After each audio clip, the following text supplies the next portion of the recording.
All right, Dalton, our number 3 receiver in college football entering 2024 is Tez Johnson out of Oregon, who decides to return to school after an uber productive first season in Eugene after transferring from Troy. What do you love most about Tez Johnson?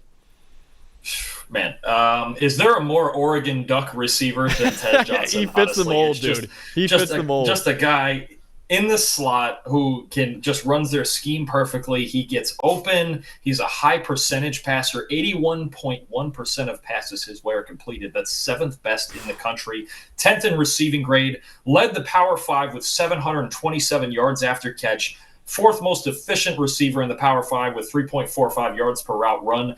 Just everything they ask him to do, screens and slants and all the quick game and just exploiting windows in the defense and making plays after the catch. They're really, it's the best way I can put it. He's one of the most Oregon receivers I've ever seen. It's just such a perfect fit. Last year with Bo Nix, his adopted brother, this year with Dylan Gabriel in a similar RPO heavy kind of thing where they're just going to move the chains. Like he's just, to me, it's starting, the more we talk about these guys, I think it's the year of the slot receiver. I really do. With some of the guys we have ahead and behind Johnson, but Johnson's just as good as any of them, man. He's a little bit light, but man, he makes up for it with his feet and his route running and his hands, his efficiency. He's just such a threat. And you look at this guy and you go, really, like, what can he do? And then he just takes off running right by you once he's got the ball in his hands. I think that's the biggest thing is just Tez with the ball in his hands is an explosive play waiting to happen, especially with as much space as he has to work with in that offense. Dude, absolutely. And even like before at Troy the year before,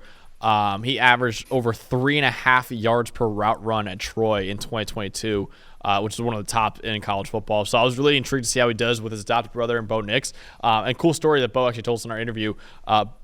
Tez grew up wanting to play for Oregon. He never got an offer from Oregon, so he went to Troy, obviously killed it at Troy, and then it lined up perfectly where Bo Nix transferred from Auburn to Oregon, brings his adopted brother with him, Tez Johnson. And I said it before in our top 10 receivers episode, it wasn't even nepotism, man, because he is truly a special receiver, as evidenced by him being number 3 on this list, man. He was ridiculously productive, plays so much bigger than 160 pounds that he's listed at right now, man. You mentioned the yards after the catch, leading the Power 5, 278 receiving yards after contact, which were 5th in the Power 5. You mentioned the yards per route run, only behind Malik Neighbors in the Power 5. Was open on over 93% of his targets, which is the 99th percentile for wide receivers as well, man. He truly did almost everything for the Ducks last year, and he really was a super, super productive player. I love watching Tez Johnson's tape, man. So comes in at number 3 on this list, Dalton. What are some of the negatives, though, with Tez Johnson when you watch him?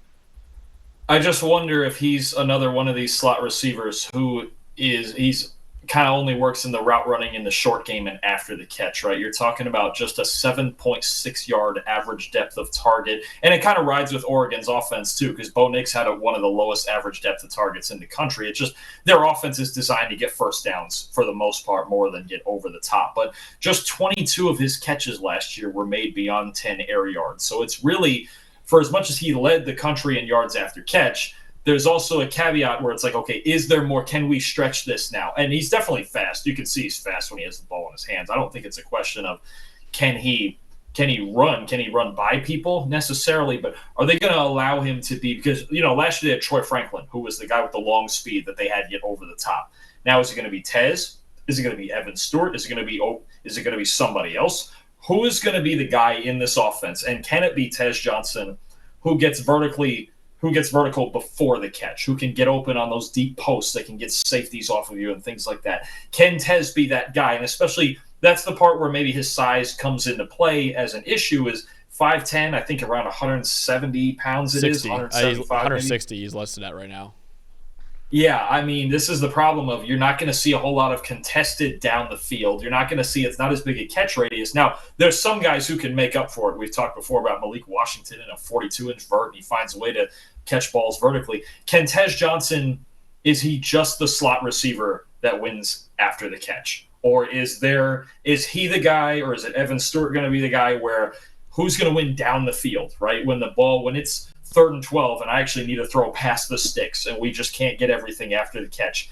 And that's coming. These cold weather games in the Big Ten, that's coming. That cold weather slows you down a little bit. That after the catch doesn't come as easy, and you got to be physical or you got to win at the catch point.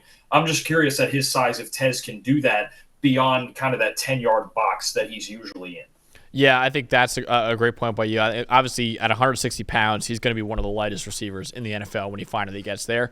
And I think another thing that jumped out at him was that he was in the 46th percentile among wide receivers last year in drop rate, at about over 7.5% drop rate last year. So obviously some work to get cleaned up there with his hands. And usually the higher drop rate receivers are guys who get targeted downfield. I mean, he had the 8th percentile average of target, like you said, at about 7.5 yards downfield too. So he was dropping some targets that quite frankly weren't that far down the field at all. So I think he's got to, if he can put on some weight.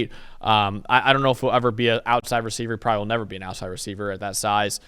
So that's obviously another thing to keep an eye on with him. But yeah, just get a little bit, add a little bit of weight, and then get a little bit better with his hands. I think that's a big thing for him in his game right now. But Tez Johnson's still uber productive from Troy to Oregon. We didn't even mention his athleticism before. Cincinnati is about a 95th percentile athlete this past year in our game athleticism score metrics, so a really good athlete. Was above the 98th percentile at Troy in the last 2 years before that as well. So really good athlete, and right now one of the best slot receivers in the country, if not the best slot receiver in the country, Tez Johnson out of Oregon.